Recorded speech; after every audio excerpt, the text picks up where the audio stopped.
today. I know patience is only noble when it's not being used as a weapon against you. But I'm getting ahead of myself.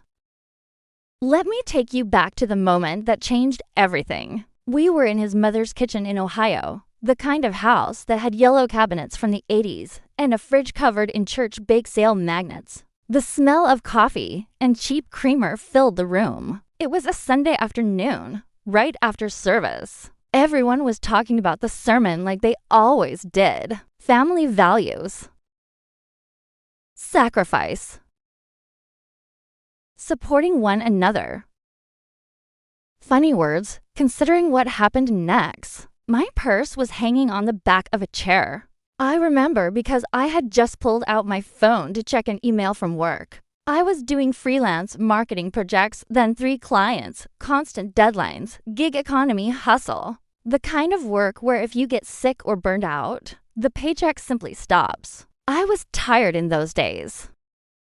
Healthcare had just changed because my contract ended with one company. I spent hours trying to find a new insurance plan that wouldn't bankrupt me if I needed therapy again. Stress had been clawing at my sleep for months, but I still believed in the future. I believed in us. So when his sister casually walked over to my purse, I didn't think much about it until she opened it.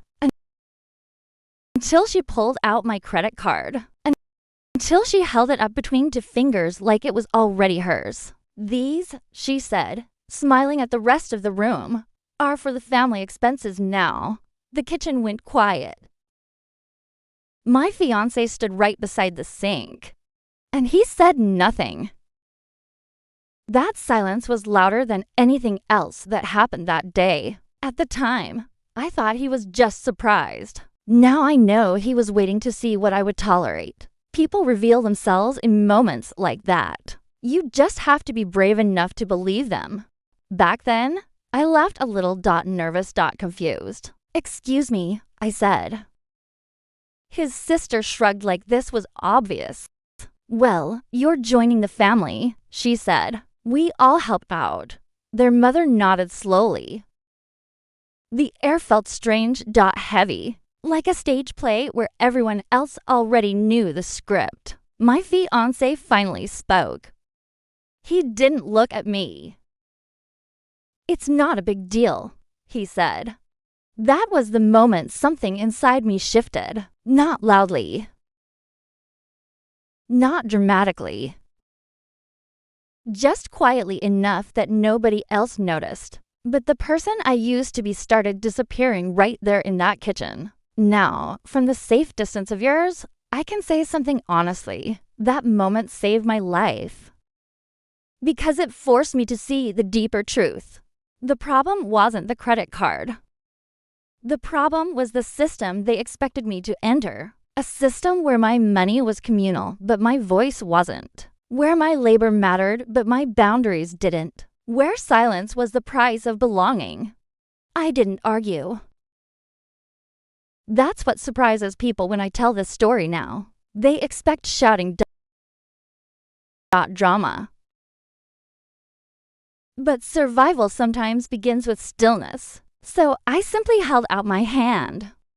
"Give it back," I said. She tilted her head. "For now," she replied.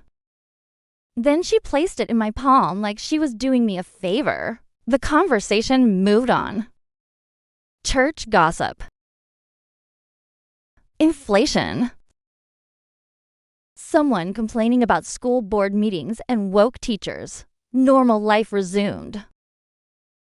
But inside me, a quiet strategy had already begun. Because here's something I understand now that I didn't understand then. When people show you how little they respect your boundaries, arguing rarely fixes it. Structure does. The next morning, I called my bank. Not in anger. In clarity. I closed the card. Then I closed the joint account my fiancé and I had opened 6 months earlier. I moved my savings. I updated my passwords. I changed the billing address on everything. At the time, I told myself it was just precaution. Now I know it was the first step in becoming someone they couldn't control. The funny thing about transformation is that it often looks boring. Bank calls, paperwork, therapy appointments. Yes, therapy. 3 weeks after that kitchen moment, I sat in a small office explaining the story to a woman named Dr. Ramirez. She listened quietly. Then she asked a question that changed everything.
I started observing instead. I watched how decisions were made, who held power, who expected sacrifice, and who always benefited. 6 weeks after the credit card incident, his sister asked again about family expenses. Just in case something happens, she said.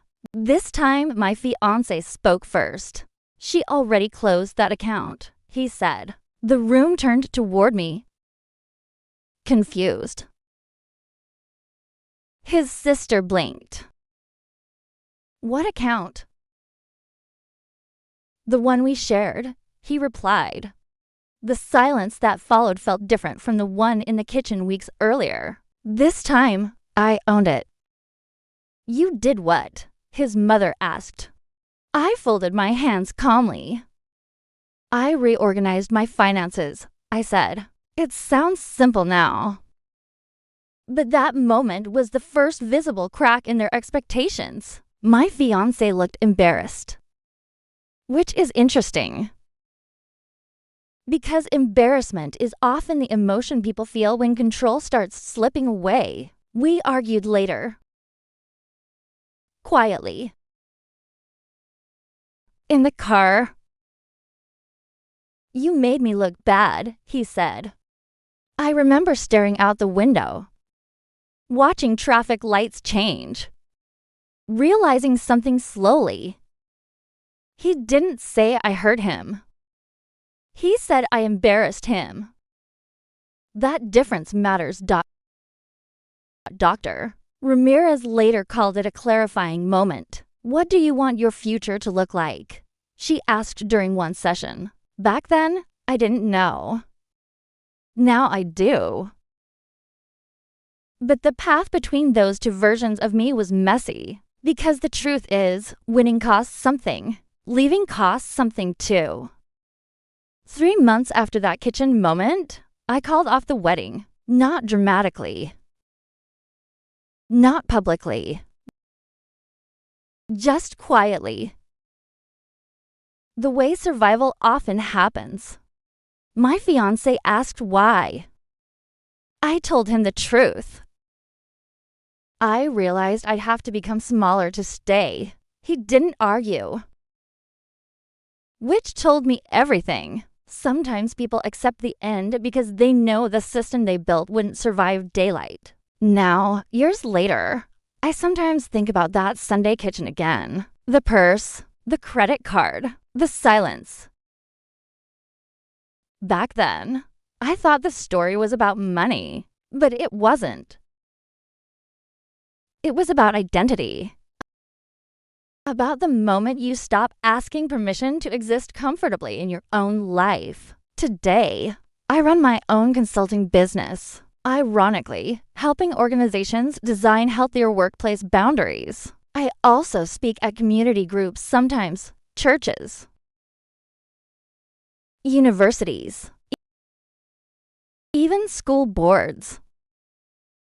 When people ask how I learned to advocate so clearly, I smile. Because the answer began in a small kitchen with yellow cabinets, where someone reached into my purse and assumed my life belonged to them. What they didn't know was that moment forced me to become someone stronger, someone quieter, someone strategic. And that transformation changed everyone's face in the room, just not in the way they expected. If you met me now, you'd see the victory, the calm, the independence. But the real win wasn't escaping that family. The real win was becoming someone who never again confuses silence with love. And that version of me? She would never let anyone touch her wallet or her life without permission again.